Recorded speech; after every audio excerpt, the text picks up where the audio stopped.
ಇವತ್ತು ಬೀದರ್ ನಗರಸಭೆಯ ವೈಫಲ್ಯತೆ ಮುಖ್ಯವಾಗಿ ಪೌರಾಡಳಿತ ಸಚಿವರ ಕಾರ್ಯವೈಫಲ್ಯತೆಯನ್ನು ಮರೆಮಾಚಲು ಸೋಕಾಲ್ಡ್ ಕಾಂಗ್ರೆಸ್ನ ಕಾರ್ಯಕರ್ತರು ಲೀಡರ್ಸ್ಗಳು ಮೊನ್ನೆ ಸುರಿದ ಮಳೆಯಿಂದಾದ ಅವಾಂತರದ ಬಗ್ಗೆ ಮಾತನಾಡಿ ಸಮರ್ಥನೆ ನೀಡುವುದನ್ನು ನೋಡಿದರೆ ಹಾಸ್ಯಾಸ್ಪದವಾಗಿದೆ ಎಂದು ಸಾರ್ವಜನಿಕರು ಮಾತಾಡಿಕೊಳ್ತಾ ಇದ್ದಾರೆ.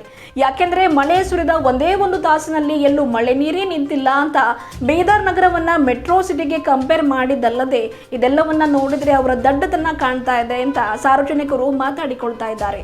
ಮಳೆ ಬಿದ್ದು 2 ತಾಸು ಕಳೆದರೂ ಕೂಡ ಮಳೆ ನೀರು ರಸ್ತೆ ಮೇಲೆಯೇ ಇತ್ತು. ಮುಖ್ಯವಾಗಿ ನಗರಸಭೆ ಪೌರಾಯುಕ್ತರು ಕೂಡ ಒಳಚರಂಡಿ ನೀರು, ನಾಲಿ ನೀರು ಹರಿಯುತ್ತಿರುವ ರಸ್ತೆ ಮೇಲೆ ವಾಹನದಲ್ಲಿ ಸಂಚರಿಸುವ ಮೂಲಕ ಸಾರ್ವಜನಿಕರ ಕಾಟಕ್ಕೆ ಪರದಾಟಕ್ಕೆ ಸಂಚಾರ ಮಾಡಿದ್ದಾರೆ. ಖುದ್ದು ಅವರೇ ವೀಕ್ಷಣೆ ಮಾಡಿದ್ದಾರೆ. ಈ ಕುರಿತ ವರದಿ ಇಲ್ಲಿದೆ ನೋಡಿ. ಬೀದರ್ನ ಮಾರ್ಕೆಟ್ ಪೊಲೀಸ್ ಸ್ಟೇಷನ್ನಿಂದ ಬಿದ್ರಿ ಚೌಕ್ ಮಾರ್ಗವಾಗಿ ಶಹಾಪುರ್ ಗೇಟ್ ರಸ್ತೆ ಮಾರ್ಗದ ಹತ್ತಿರ ಇರುವ ಹನುಮಾನ್ ಮಂದಿರದವರೆಗೆ ಸಾರ್ವಜನಿಕರು ಒಳಚರಂಡಿ ನಾಲಿ ನೀರಿನಲ್ಲಿ ಓಡಾಡಿದ್ದಾರೆ. ಅದೆಷ್ಟೋ ಜನ ಬೈಕು ಕಾರು ಡಿಕ್ಕಿ ಹೊಡೆದುಕೊಂಡಿದ್ದಾರೆ. ಅದೆಷ್ಟೋ ಜನರ ಫೋನು ಕೆಳಗೆ ಬಿದ್ದು ಕಳೆದು ಕೂಡ ಹೋಗಿದೆ. ಸಂಜೆ ಸಮಯ ಇತ್ತು. ಮಳೆ ನಿಂತು 3 ತಾಸು ಕಳೆದಿತ್ತು. ಆದರೂ ನಾಲಿ ಒಳಚರಂಡಿ ನೀರಿನ ಹರಿವು ನಿಲ್ಲಲಿಲ್ಲ. ಹಾಗೋ ಹೇಗೋ ಸಾರ್ವಜನಿಕರ ಪರದಾಟ ನೋಡಲಾರದೆ ಎಫ್ಕೆ ಪೆಟ್ರೋಲ್ ಪಂಪ್ನವರು ಬುಲ್ಡೋಸರ್ ಸಹಾಯದಿಂದ ರಸ್ತೆ ಮೇಲಿರುವ ಒಳಚರಂಡಿ ನಾಲಿ ನೀರು ರಸ್ತೆ ಮೇಲೆ ನಿಲ್ಲದಂತೆ ಪರ್ಯಾಯ ವ್ಯವಸ್ಥೆ ಕಲ್ಪಿಸಿದ್ರು. ಆದರೆ ಸ್ವಲ್ಪ ಮಟ್ಟಿಗೆ ರಸ್ತೆ ಮೇಲಿನ ನೀರು ಕಡಿಮೆ ಆಗಿತ್ತು. ಆದರೆ ಇವತ್ತು ಇವರುಗಳು ಹೇಳುವ ಸ್ಥಿತಿ ಅಲ್ಲಿ ಇರಲಿಲ್ಲ. ಸ್ವತಃ ನಗರಸಭೆ ಪೌರಾಯುಕ್ತರೇ ವೀಕ್ಷಣೆ ಮಾಡಿ ಶೀಘ್ರವೇ ಇನ್ನೊಂದು ಬುಲ್ಡೋಸರ್ ತಂದು ನೀರು ಹರಿವಿಕೆಗೆ ಅವಕಾಶ ಆಗುವ ಹಾಗೆ ಮಾಡಿ ಅಂತ ಕಾರ್ಮಿಕರಿಗೆ ಫೋನ್ ಮೂಲಕ ನಿರ್ದೇಶನ ಕೂಡ ನೀಡಿದ್ರು. ಇದೊಂದೇ ಅಲ್ಲ, ಎಷ್ಟೋ ಮನೆಗಳಿಗೆ, ಅಂಗಡಿ ಮುಗ್ಗಟ್ಟುಗಳಿಗೆ ನೀರು ನುಗ್ಗುತ್ತೆ, ಅಂದರೆ ಮಳೆ ನೀರು ನುಗ್ಗುತ್ತೆ. ಇವತ್ತಿಗೂ ಕೆಲವು ಮನೆಗಳ ಅಂಗಳದಲ್ಲಿ ಮಳೆ ನೀರಿದೆ, ಒಳಚರಂಡಿಗಳಲ್ಲಿ ನೀರು ನಿಂತಿದೆ. ಇದನ್ನು ಹೇಗೆ ಸರಿಪಡಿಸಬೇಕು ಎನ್ನುವುದನ್ನು ಬಿಟ್ಟು ಪೌರಾಡಳಿತ ಸಚಿವರು ಕ್ಷೇತ್ರಕ್ಕೆ ಬಂದು ಮಳೆಯಿಂದಾದ ಅವಾಂತರದ ಬಗ್ಗೆ ವೀಕ್ಷಣೆ ಮಾಡುವುದನ್ನು ಬಿಟ್ಟು ಹಾಸ್ಯಾಸ್ಪದ ಹೇಳಿಕೆ ನೀಡ್ತಾ ಇದ್ದಾರೆ. ಈ ರೀತಿ ಮಾಡಿ ಉಲ್ಟಾ ಪೌರಾಡಳಿತ ಸಚಿವರ ಹೆಸರು ಕೆಡಿಸುವ ಕೆಲಸ ಇವರುಗಳು ಮಾಡ್ತಾ ಇದ್ದಾರೆ ಅಂತ ಜನ ನಗಾಡ್ತಾ ಇದ್ದಾರೆ.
ತಾಸೇನು ಮಳೆ ಬಿತ್ತು. ಆ ಮಳೆಯಿಂದ ಬಹಳಷ್ಟು ಅವಾಂತರ ಆಯಿತು.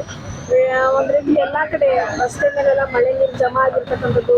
ಇನ್ನು ಮುಖ್ಯವಾಗಿ ಇದೇನು ಹನುಮಾನ್ ಇದೆ, ಹನುಮಾನ್ ಗುಡಿ ಇದೆ, ಹೈದರಾಬಾದ್ ರಸ್ತೆ ಮಾರ್ಗ. ನೀವು ನೋಡ್ತಾ ಇದ್ರಿ, ನೀವು ಕೂಡ ಸಿಟಿ ರೌಂಡ್ ಮಾಡಿದ್ರಿ, ಅಲ್ಲಿಂದ ನೋಡ್ಕೊಂಡು ಬಂದ್ವಿ. ಸೊ ಫುಲ್ ನಾಲಿ ನೀರೇ ಬರ್ತಾ ಇದೆ. ಸೊ ಏನೇನು ಕ್ರಮ ಆಗಿದೆ? ಇಲ್ಲಿ ಏನಾಗಿದೆ ನೋಡಿ, 1 ಅವರಲ್ಲಿ ನೀರು ಇಷ್ಟು ಡೌನ್ ಪೋರ್ ಆಗಿದೆ ಅಂದರೆ ಸಡನ್ ಆಗಿ ತುಂಬ ಜಾಸ್ತಿ ಆಗಿ ರೈನ್ಫಾಲ್ ಆಗಿದೆ. ಸೊ ಅದಕ್ಕೆ ಇವು ಡ್ರೈನ್ಸ್ ಎಲ್ಲ ಓವರ್ಫ್ಲೋ, ಕ್ಯಾರಿಂಗ್ ಕೆಪಾಸಿಟಿ ಕಡಿಮೆ ಇದೆ ಡ್ರೈನ್ದು, ಎಲ್ಲ ಓವರ್ಫ್ಲೋ ಆಗಿ ಸ್ವಲ್ಪ ವಿತಿನ್ ½ ಅವರ್ ಎಲ್ಲ ಕಡೆ ಹೋಗುತ್ತೆ. ಇದು ½ ಅವರಲ್ಲಿ ಎಲ್ಲ ಕ್ಲಿಯರ್ ಆಗುತ್ತೆ. ಇನ್ನೊಂದು ಇವು ಡ್ರೈನ್ ಎಲ್ಲ ದೊಡ್ಡದಾಗಿ ನಾವು UIDF ಅಂತ ಫಂಡಲ್ಲಿ ಎಲ್ಲ ಸಿಟಿಯಲ್ಲಿ ಎಷ್ಟೆಷ್ಟು ಸಣ್ಣ ಡ್ರೈನ್ ಇದೆ ಎಲ್ಲ ದೊಡ್ಡದು ಮಾಡಲಿಕ್ಕೆ ಆ್ಯಕ್ಷನ್ ಪ್ಲ್ಯಾನ್ ಎಲ್ಲ ಅಪ್ರೂವ್ ಆಗಿ ಟೆಂಡರ್ನೂ ಆಗಿದೆ. ಸೊ ವಿತಿನ್ ಶಾರ್ಟ್ ಟರ್ಮ್ ಅದು ಎಲ್ಲ ಟೆಂಡರ್ ವರ್ಕ್ ಚಾಲೂ ಆಗುತ್ತೆ. ಇದು ಆದರೆ ಏನು ನಿಮಗೆ ಕಾಣ್ತಾ ಇದೆ ಇದು ಪೂರ ದೊಡ್ಡದು ಡ್ರೈನ್ ಆಗ್ತಾ ಇದೆ ಪೂರ ಅಲ್ಲಿ ಇದು ಹನುಮಾನ್ ಗುಡಿತನ. ಸೊ ಇದು ಯಾವುದೂ ನೀರು ರೋಡಿಗೆ ಬರಲ್ಲ ಅದು ಡ್ರೈನ್ ಆದರೆ. ಸೊ ಅದು ಡ್ರೈನ್ ಸ್ಟಾರ್ಟ್ ಆಗುತ್ತೆ. ಇಲ್ಲ ಇದೇನ್ ಫಸ್ಟ್ ಅಲ್ಲ ಸರ್ ಮಳೆ ಬೀಳ್ತಾರದು ಬೀದರ್ ಏನು ಹೊಸದಲ್ಲ. ಅಂದ್ರೆ ಈ ಮುಂಚೆ ಈ ರೀತಿ ಸಮಸ್ಯೆ ಆಗ್ಬೋದು ಅನ್ನೋ ಗಮನಕ್ಕೆ ಇರ್ಲಿಲ್ವಾ? ಇಲ್ಲ ಸಮಸ್ಯೆ ಇದು ಪ್ರತಿ ಸರಿ ನಾನು ಬಂದು 2 ವರ್ಷ ಆಯ್ತು. ನಾನು 2 ವರ್ಷ ನೋಡ್ತಾ ಇದ್ದೇನೆ ಇದು. ಯಾಕಂದ್ರೆ ಡ್ರೈನ್ ಸಣ್ಣದಿದೆ ರೀ, ಕ್ಯಾರಿಂಗ್ ಕೆಪಾಸಿಟಿ ಭಾಳ ಸಣ್ಣದಿದೆ. ಪೂರ ಓಲ್ಡ್ ಸಿಟಿದು ಮತ್ತು ಆ ಕಡೆ ಪೂರ ಓಲ್ಡ್ ಸಿಟಿ ನೀರು ಇಲ್ಲೇ ಬರುತ್ತೆ. ಸೊ ಇದಕ್ಕಾಗಿ ನಾನು ಮಿನಿಸ್ಟರ್ ಸಾಹೇಬರಿಗೆ ಅವ್ರನ್ನ ಗಮನಕ್ಕೂ ಇದೆ. ಅವರು UIDF ಫಂಡಲ್ಲಿ ಸ್ಪೆಷಲ್ ಸ್ಟಾಮ್ ವಾಟರ್ ಡ್ರೈನ್ ಅಂತ ದೊಡ್ಡದು ಡ್ರೈನ್ ಇಟ್ಟಿದ್ದಾರೆ. ಸೊ ಅದು ಡ್ರೈನ್ ಆದ ತಕ್ಷಣ ಇದು ಪ್ರಾಬ್ಲಮ್ ಸಾಲ್ವ್ ಆಗುತ್ತೆ. ಓಲ್ಡ್ ಸಿಟಿಯಲ್ಲೂ ಪೂರ ಹೊಸದಾಗಿ ಡ್ರೈನ್ ಮಾಡ್ತಾ ಇದ್ದಾರೆ. ಅದು UIDF ಫಂಡಲ್ಲಿದೆ. Old city 2 road parallel road ಆಗಿ ಹೊಸದಾಗಿ ದೊಡ್ಡದು ಡ್ರೈನ್ ಆಗ್ತಾ ಇದೆ. ಈ ರೋಡು ಪೂರ ಹೊಸದಾಗಿ ಡ್ರೈನ್ ಆಗ್ತಾ ಇದೆ. ಇಲ್ಲ ಅವೈಜ್ಞಾನಿಕ ಕಾಮಗಾರಿ ಇಲ್ಲದೆ ಒಳಚರಂಡಿ ಅಲ್ಲಿ ಇರ್ತದೆ. ಹೈಟ್ ಇದ್ರೆ ಮೇ ಬಿ ನೀರ್ ಆ ಕಡೆ ಹರಿವು ಆ ಸೈಡ್ ಹೋಗ್ಬೋದು. ಇಲ್ಲ ರಸ್ತೆ ಕೆಳಗೆ ಆಗ್ತಾ ಇದೆ ಅದು ನೋಡ್ರಿ ಸಿಟಿ ಓಲ್ಡ್ ಸಿಟಿಯಲ್ಲಿ ಡ್ರೈನ್ ಮಾಡಿದ್ದು ಸುಮಾರು 10 ವರ್ಷ ಕೆಳಗಡೆ ಇದ್ದಿದ್ದು ಡ್ರೈನ್ಗಳು ಎಲ್ಲ. ಸೊ ಅವಾಗ ಏನು ಸಣ್ಣದಾಗಿ ಡ್ರೈನ್ ಮಾಡಿದ್ದಾರೆ. ಸೊ ಅವಾಗ ಈಗ ಪಾಪ್ಯುಲೇಷನ್ ನೀವು ಮಾಡಿದರೆ almost we have doubled Bidar ಸಿಟಿಯಲ್ಲಿ. ಸೊ ಸಿಟಿನೂ ಹಾಗೆ ಬೆಳೆದಿದೆ. ಸೊ ಅದು ಡ್ರೈನ್ ಭಾಳ ದೊಡ್ಡದು ಮಾಡೋದು ತುಂಬ ಅವಶ್ಯಕತೆ ಇದೆ. ಅದಕ್ಕೆ ಡ್ರೈನಿಗೆ ಕ್ಯಾರಿಂಗ್ ಕೆಪಾಸಿಟಿ ಕಡಿಮೆ ಇದೆ. ಸೊ ಹೊಸದಾಗಿ ಡ್ರೈನ್ ಆದರೆ ಈ ಎಲ್ಲ ಪ್ರಾಬ್ಲಮ್ ಸಾಲ್ವ್ ಆಗುತ್ತೆ. ಓಲ್ಡ್ ಸಿಟಿ ಪೂರ ಹೊಸದಾಗಿ ಡ್ರೈನ್ ಆಗ್ತಾ ಇದೆ 2 ರೋಡಲ್ಲಿ ಪ್ಯಾರಲಲ್ ರೋಡಿ. ಇಲ್ಲಿಂದ ಹಿಡ್ಕೊಂಡು ಬಿದ್ರಿ ಸರ್ಕಲ್ ಹಿಡ್ಕೊಂಡು ಪೂರ ಹನುಮಾನ್ ಮಂದಿರ ತನಕ ಹೊಸದಾಗಿ ಸ್ಟಾಮ್ ವಾಟರ್ ಡ್ರೈನ್ ಆಗ್ತಾ ಇದೆ. ಸೊ ಓಲ್ಡ್ ಸಿಟಿಯಿಂದ ಎಲ್ಲ ಪೂರ ಡ್ರೈನ್ ಏನಾಗಿ ಬರ್ತಾ ಇದೆ ಎಲ್ಲ ಪೂರ ಹೊಸದಾಗಿ ಡ್ರೈನ್ ಮಾಡಿದಾಗ ಅದಕ್ಕೆ ಹೋಗ್ತಿದೆ. ಯಾವುದು ಏನು ಅಂಡರ್ ಬ್ರಿಡ್ಜ್ ಅಲ್ಲಿ ಏನಿದ್ದಾರೆ ನಾವು CC ರೋಡ್ ಅಲ್ಲಿ ಎಲ್ಲ ಪಾಟ್ಹೋಲ್ಸ್ ಇದ್ದೀವಿ ಭಾಳ. ಸೊ ಅಲ್ಲಿ ಹೊಸದಾಗಿ CC ರೋಡ್ ಮಾಡಿವಿ ನಾವು. ಅಲ್ಲಿ ನೀರು ಮ್ಯಾಲಿಂದ 2 ಕಡೆ ನೀರು ಬಂದು ಸ್ಲೋ ಆಗಿ ಹೋಗುತ್ತೆ. ಅಲ್ಲಿ ನೀರು ಅಲ್ಲಿ ಕಂಟಿನ್ಯೂಸ್ ನಿಂದ್ರಲ್ಲ. ಸ್ಲೋ ಆಗಿ ವಿತಿನ್ 15-20 ಮಿನಿಟ್ಸ್ ಎಲ್ಲ ನೀರು ಹೋಗ್ಬಿಡ್ತದೆ. ದಟ್ 3 ಅಂಡರ್ ಬ್ರಿಡ್ಜ್ ಅಲ್ಲಿ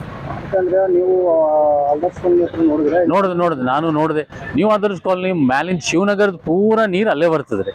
ಶಿವನಗರದ ಪೂರ ನೀರು ಏನದ ಮತ್ತು ಏರ್ಫೋರ್ಸ್ ಇಂದ ಪೂರ ನೀರು ಅಲ್ಲೇ ಬರ್ತದೆ. ಸೊ ಅದಕ್ಕಾಗಿ ಅದು ಡ್ರೈನ್ ಒಳಗಿಂದ ಓವರ್ಫ್ಲೋ ಆಗ್ತಾ ಇದೆ.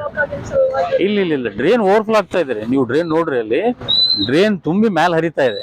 ಸೊ ನೀರು ಭಾಳ ಬಿದ್ದಿದ್ದಕ್ಕೆ ಅಷ್ಟು ಪ್ರಾಬ್ಲಮ್ ಆಗ್ತದೆ. ಮತ್ತೆ ನಿಮ್ಮ TMC ಅಂಡರ್ ಇರುವ ಎಲ್ಲ ರೋಡ್ಗಳು ಪೂರಾ ಖರಾಬಾಗೋಗಿತ್ತು. ಇಲ್ಲ ಎಲ್ಲಿ ಆಗಿದೆ ಅವು ಹಳೆ ರೋಡ್ ಇದಾವ್ರಿ.